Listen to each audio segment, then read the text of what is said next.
Welcome to the 2006 New Jersey League of Municipalities Conference. This year's conference was held in Atlantic City Convention Center and was attended by over 30,000 delegates from around the state. This year's conference was one of the most successful ever, with more vendors and more people attending than ever before. Even in this year of great turmoil and unrest in our state government, the delegates from both sides of the aisle were able to come together and have a very productive week of ideas and share and find a positive way to move our state in the right direction. This year's conference also serves as a guideline to the newly elected officers from around the state on how to most effectively govern their municipality. Sit back and watch how your state leaders are making the state you call home a better place to live and work.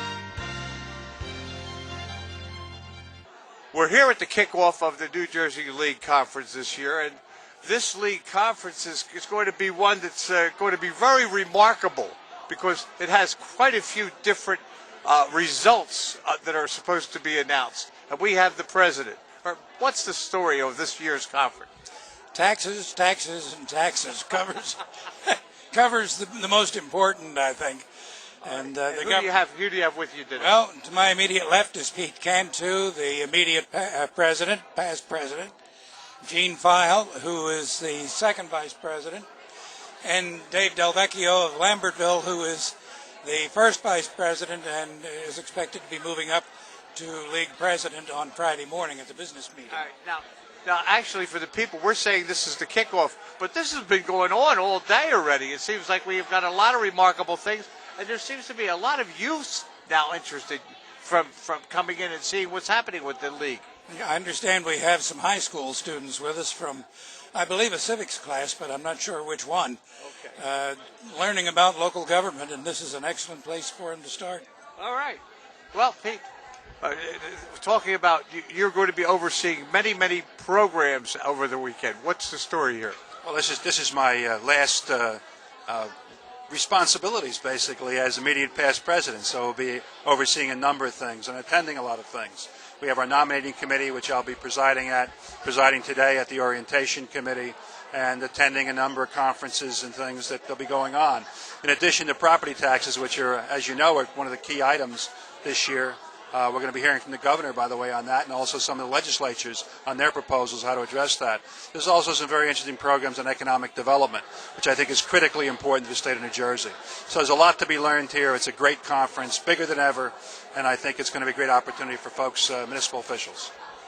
And this gentleman, I mean, are some of these youths from your area here? Well, they're from Essex County, but bordering Morris County, and I think I'm extremely encouraged to see so many of them there. They are advanced placement students in politics and government, and they've come to learn about state government, local government here at the League, the first time they've come, and I think that's very encouraging to have so many high school seniors interested in government.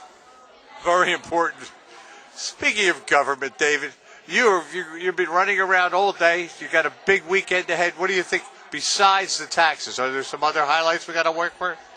Well, I would say it's really property taxes is going to be the largest focus, and it's really going to be, in addition to property taxes, are there any new revenues that municipalities are going to be able to put through in terms of their budget process? So we're looking at it from a couple different points of view, but the key is to, from my perspective anyway, the key is to find a new way to pay for schools. A big problem that we've dealt with for many years. Is it going to be that easy? I don't think so. No, I think it's a very hard thing. But if you look at all these gentlemen here and the people we represent, we do our job every day. And our part of the tax bill usually is not the part of the tax bill that breaks people or concerns people. It's really schools, and I think the legislature, with our help, needs to come up with a different way to pay for schools to make it still equitable for each municipality, but not overburden the property taxpayer, who right now we have a system that's so unfair to senior citizens, so unfair to working people, because we have a 300-year-old system in place. We're going to see what comes out. We're going to hear some of the results of some of the meetings that have been going on. It's supposed to have those announcements within this period of this league legislature. We're not sure exactly when we're going to get the details, And until we see it in writing, it's almost impossible to comment on what they're going to say because we're not sure at this point. We'll find. There's another thing, obviously. The other thing that's important for the league is many of our officials come down here to get their continuing education credits to keep their certifications, be it a clerk, a CFO, a finance officer, whatever position they hold. This is one of the places that they come to on an annual basis to get their certification renewed.